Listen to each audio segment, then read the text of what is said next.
There's an Indian teacher, his name is Punjaji, no longer alive.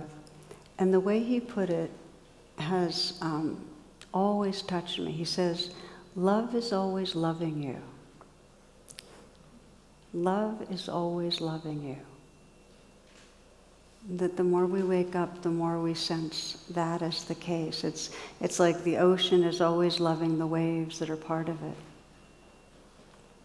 So even when we're deluded, even when we're completely in a sense of isolatedness, the ocean's still loving us. And the more that we begin to let in love, the more our sense of identity shifts and we become that ocean that's loving the waves. So let me ask you to reflect for a moment for yourself. So we're going to start to ground this in your experience.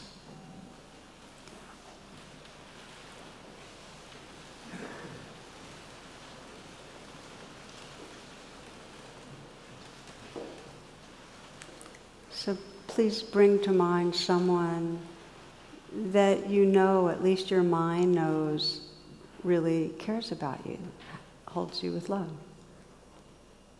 Someone that loves you.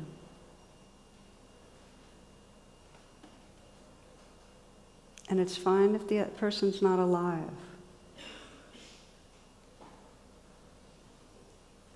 Because we can feel love regardless. We can feel it if a person's not in the same room and if they're not any longer in their bodies. Someone that you know loves you. A sense, if you can really let that loving in.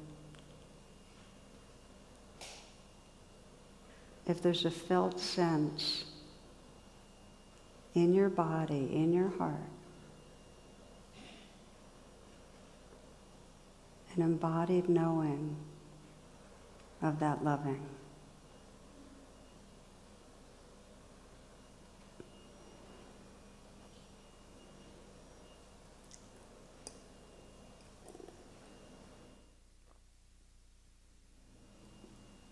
And if you can let it in, just notice what it's like.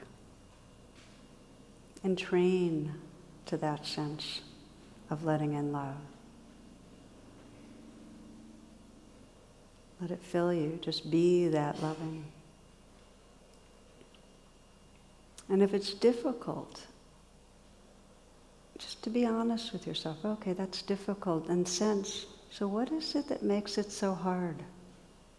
Bring your attention to it. What makes it hard to let it in?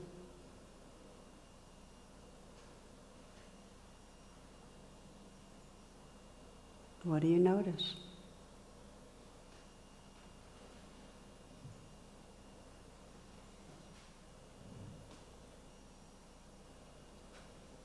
It's fine if you'd like to keep your eyes closed or if you'd like to open your eyes.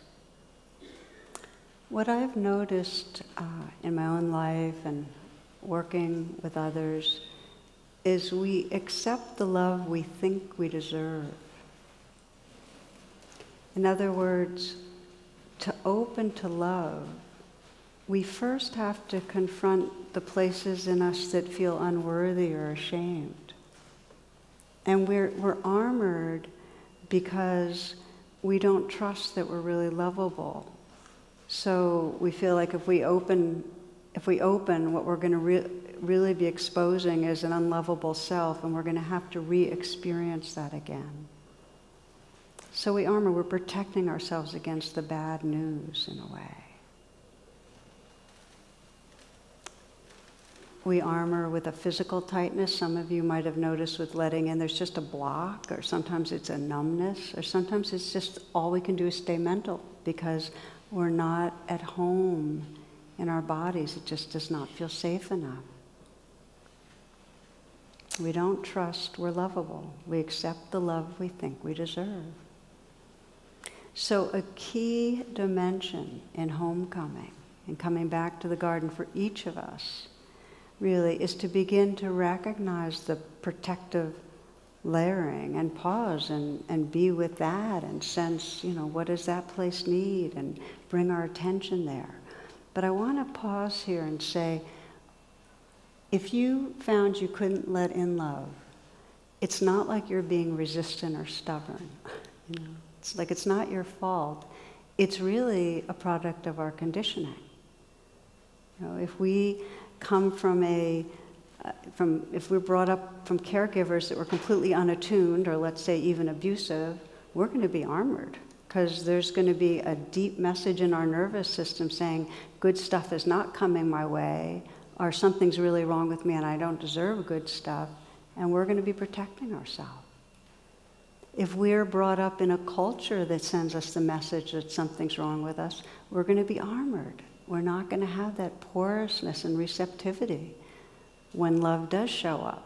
Love can be always loving us, but if our caregiving and our culture are sending other types of messages, we're going to have a block that needs attention. Does that make sense? Okay.